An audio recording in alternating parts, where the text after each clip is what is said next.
Broadcasting live from the Business Radio X studios in Pensacola, Florida, it's time for Pensacola Business Radio. Now, here are your Business Radio X hosts.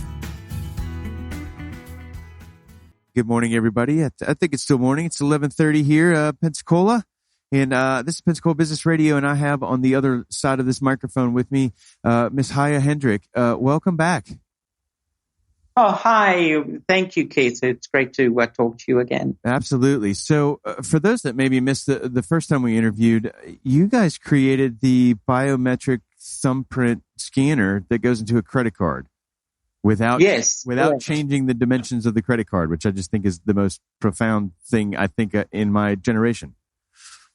Yes. Well, what we've done is taken a 40-year-old technology and brought it into the 21st century. You know, it's over 40 years now since the credit card was invented, but it's become probably the most insecure form of payments out there, yet used by everybody.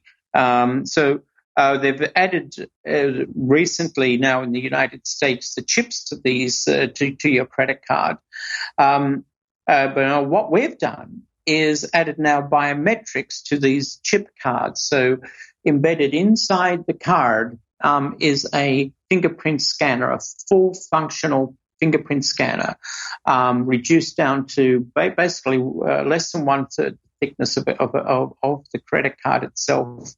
So it lies inside the credit card, and then you touch the card, the sensor on the card for your fingerprint, and within a quarter of a second, it scans, reads your fingerprint, and then activates the chip. So the bottom line is that the chip won't work.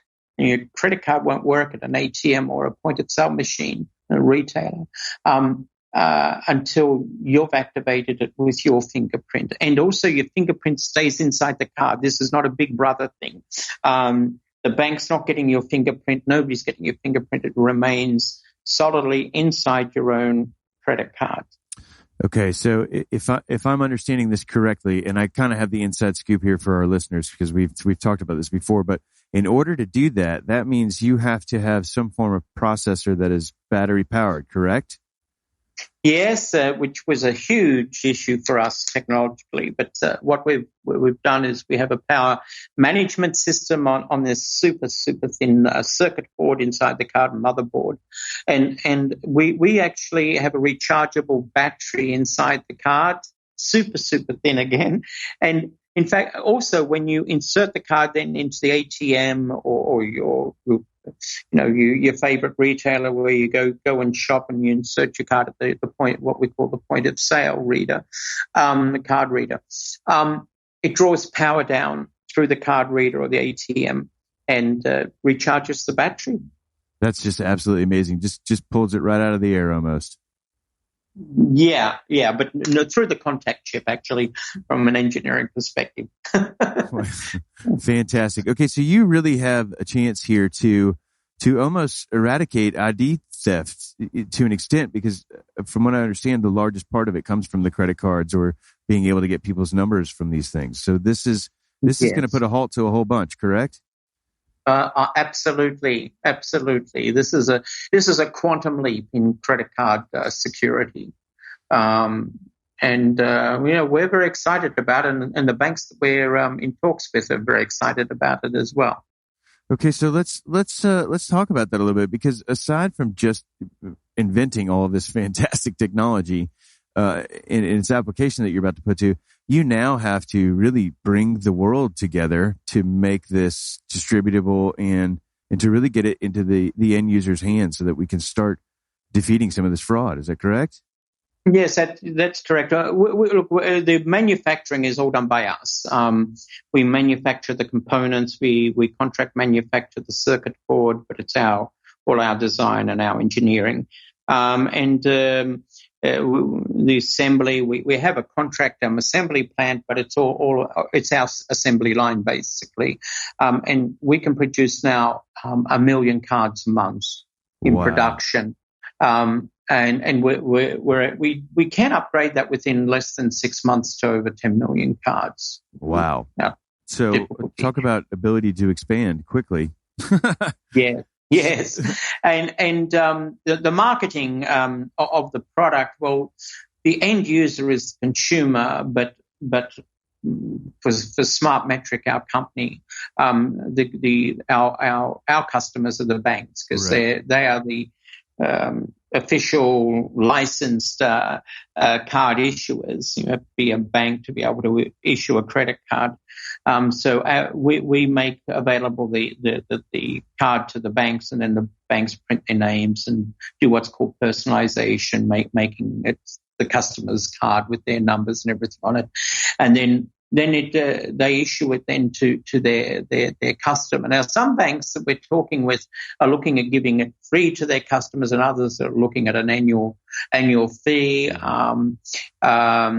We did a consumer survey, and we found, and the consumer survey came back and said was Visa credit card holders in the United States, 68% said they'd be willing to pay an annual fee for this card, sure, because the concern for credit card fraud is just so high in the minds of the consumer.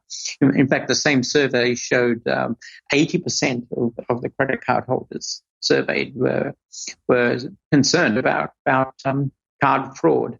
So it's an exciting new product for us, but also very exciting for the banks, because it's basically a new card category altogether that the banks can now offer their customers. Sure. And I was going to ask, obviously, the most redundant question. I think you just displayed the answers to. So this may sound sort of stupid, but how is the market going to receive this? And I think you just answered the question, but with this is a concern across the globe, and you've already, obviously you wouldn't dive into this project had you not done that form of research first. I completely understand that, but it really seems like this has been one of the next generational definers for our time right now, because this is like the next big thing.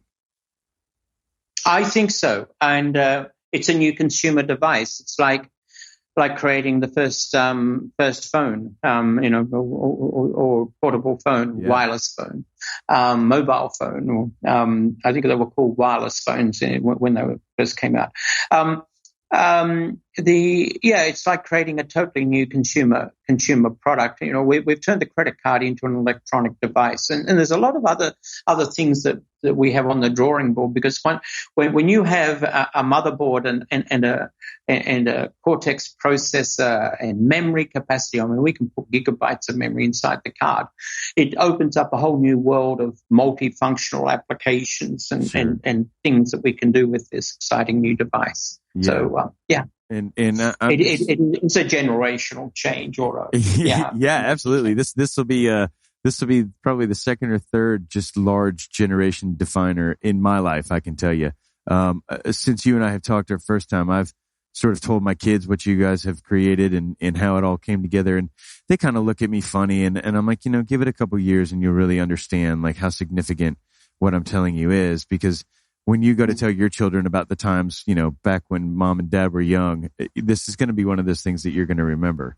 And, they don't get it right this second, but in a couple, it's because they're young, but in a couple years, they're going to finally wrap their heads around something like this. So, the greatest technologies are technologies that are embedded into the way we do things, and that become almost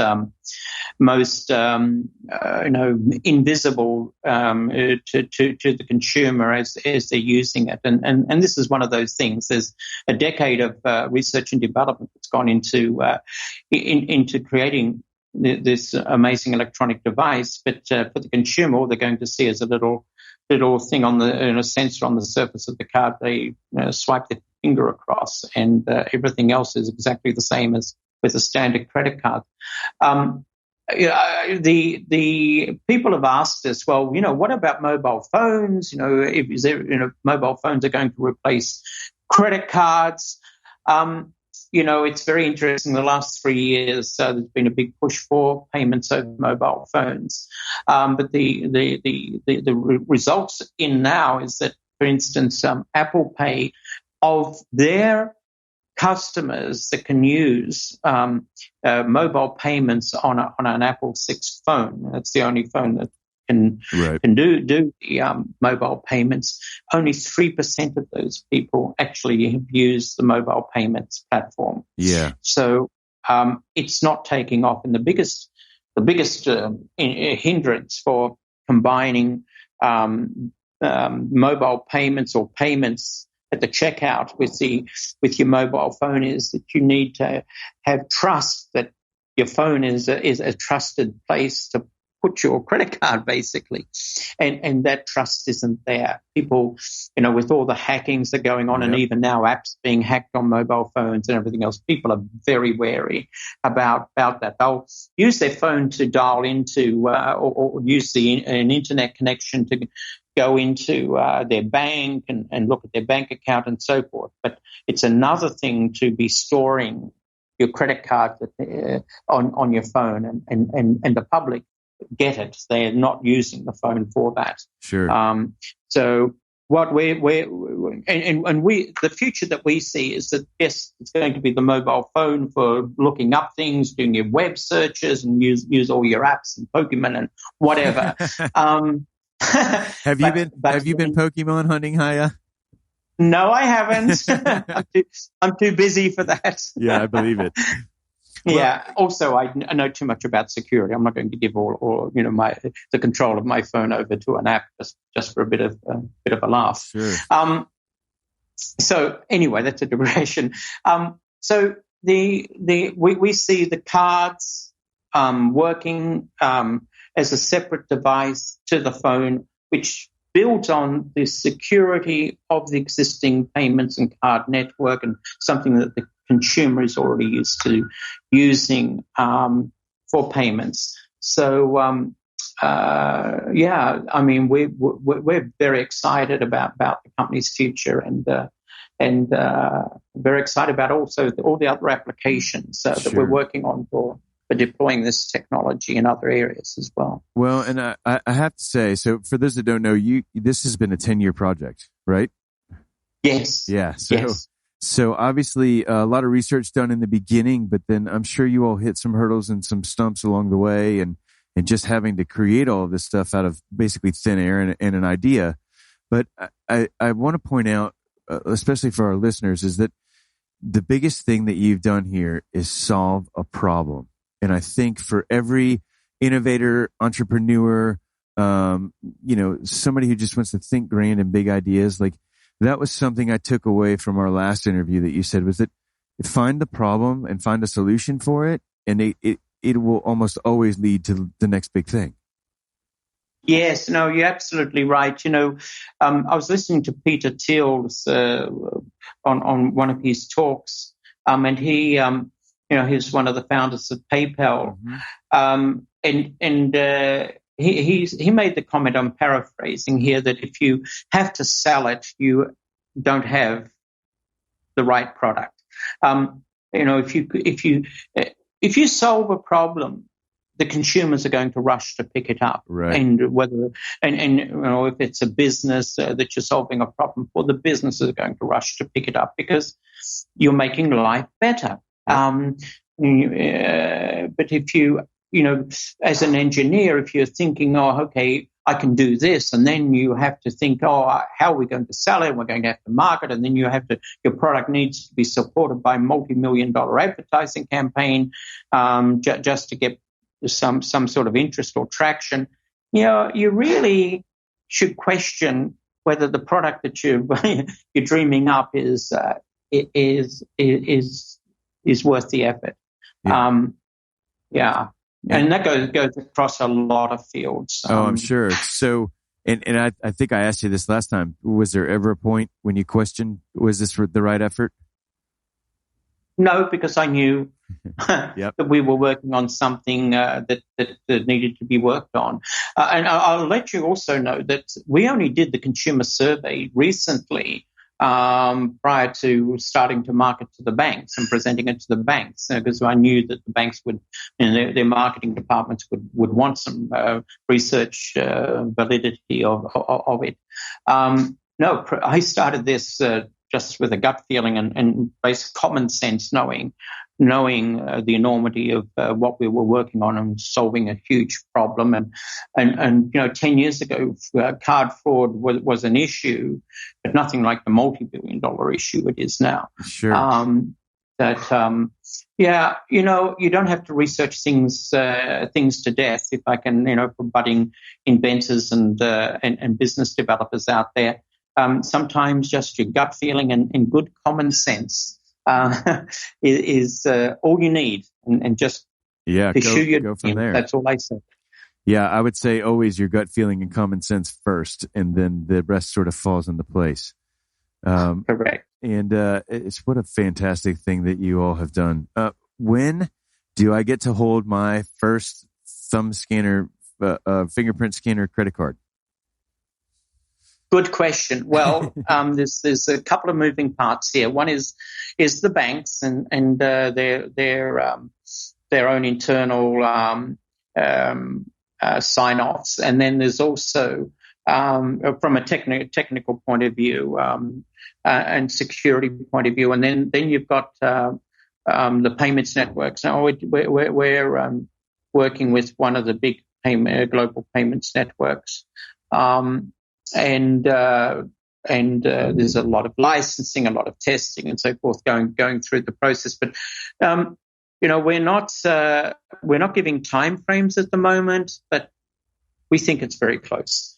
Once all the sign-offs are done, then one of the big credit card issuers we're in talks with will get the marketing ramped up and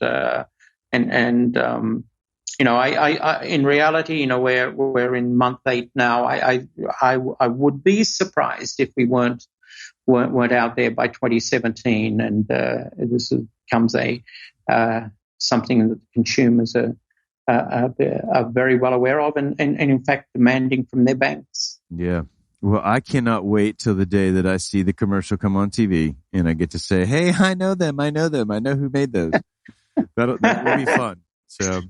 Chaya, we've talked a little bit about some of the usage of infrastructure that was already there, and I want to really highlight that because I think that says a lot for where everybody's mind was and where the engineering and your inventive team went as far as we want to create a brand new consumer product, but a lot of times people don't have that thought of it has to run on existing infrastructure and technology.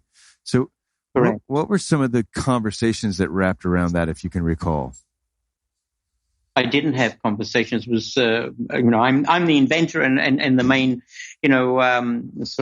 driver of the technology within the company. So I realized that would be a fundamental issue. If we had to sell different kinds of readers to retailers, we would fail before we started. There's a good illustration here. When in the horse and buggy days, the streets of all major cities were built for the horse and buggy, and even the roads leading out of the city to the next town were dirt tracks used by the horse and stagecoach and wagons. Then came the horseless carriage, T-model Ford and so forth. They then hardened those same pathways, and then it led to then the tarring of them and making roads as we know them now, and then the roads in areas became freeways. But what I'm saying here is that when the auto manufacturers came along, they said, "Oh no, we're not going to have our cars go across these pathways. We're going to build our own pathways from scratch." Mm-hmm. Maybe we wouldn't have had motor vehicles as soon as we had them if that was the way things went about. Sure. It was a very good illustration of working when you're innovating and bringing something new to make sure that it works within current systems, and this goes across all businesses. Yeah, absolutely. And it's funny that you chose the roads analogy here, because I think you see them build the roads the exact way they sort of did over history, right? You've got the dirt gets pounded, then they throw gravel, that gets pounded down, and then eventually, like you said, it's got tar or concrete or something that goes over it, and then it gets smoothed out, which was almost the natural progression over the last 100 years of how they stabilized the roadways. Is there anything that you think we've missed that we need to cover?